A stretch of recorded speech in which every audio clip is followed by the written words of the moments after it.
সম্মানিত দর্শক, আজকের ভিডিওটা খুবই গুরুত্বপূর্ণ। এটা সবার জন্যই, শুধু পোলট্রি খামারিদের জন্য না।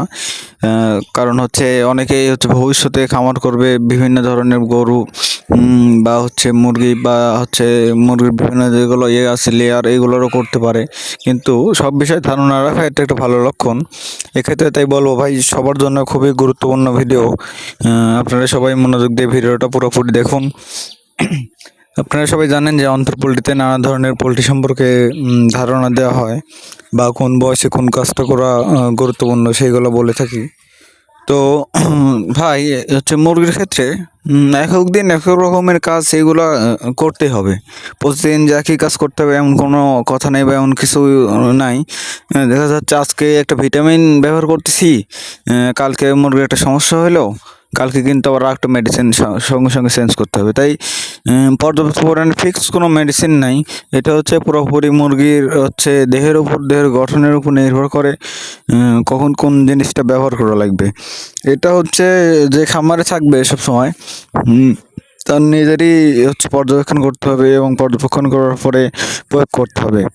আর এইসব বিষয়ে আগে খামার না করে আগে পর্যাপ্ত পরিমাণে অভিজ্ঞতার প্রয়োজন আছে, কারণ ইউটিউবে এসবে নানা ধরনের ভিডিও পাওয়া যায়। এছাড়া আপনার আশেপাশে যদি খামার থাকে, আপনি যদি নিজ চোখে গিয়ে দেখতে পারেন তাইলে আরও ভালো।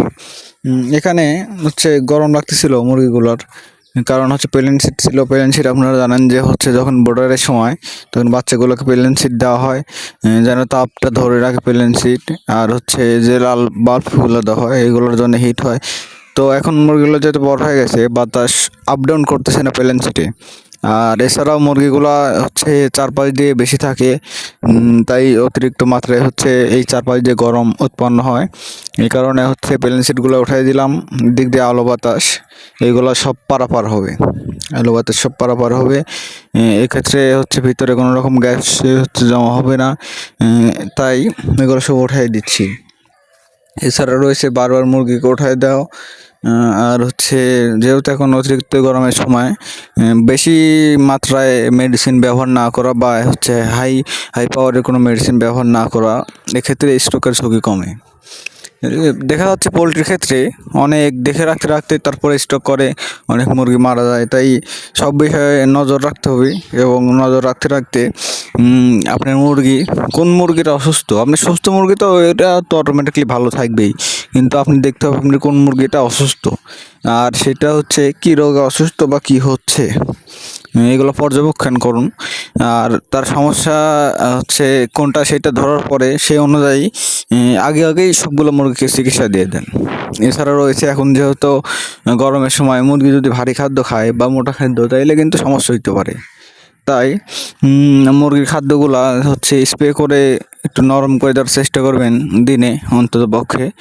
আর ফ্যান তো সবসময় চালুই থাকবে, ফ্যান যদি চালু থাকে মুরগি কিন্তু বাঁচবে, ফ্যান যদি অফ থাকে মুরগি মারা যাবে। তো এখন অনেকে বলতে পারেন যে কারেন্টের সমস্যা।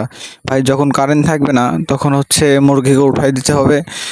খামারে সবসময় একজন থাকতেই হবে। বারবার মুরগিকে যদি উঠাই দেন, মুরগির পিঠের বা তলানি যেটা আছে, তলানিতে যদি গরম না থাকে, বা এক জায়গায় বসে না থাকে, তাহলে গরম হবে না, তাইলে স্ট্রোকের ঝুঁকি কমবে। আর যদি এক জায়গায় বসে থাকে দীর্ঘক্ষণ, তাইলে কিন্তু স্ট্রোক করবে। তাই স্ট্রোকের ঝুঁকি কমাতে এগুলো করতেই হবে। আমি এই জন্যে বারবার আপনাদের পূর্বের ভিডিওতে বলছিলাম, মুরগি সবসময় উঠাই দিতে হবে। মুরগি উঠাই দেবেন তত ভালো থাকবে। আর উঠলেই খাদ্য বা পানি খাবে। তাই এগুলা সবারই করতে হবে ভাই।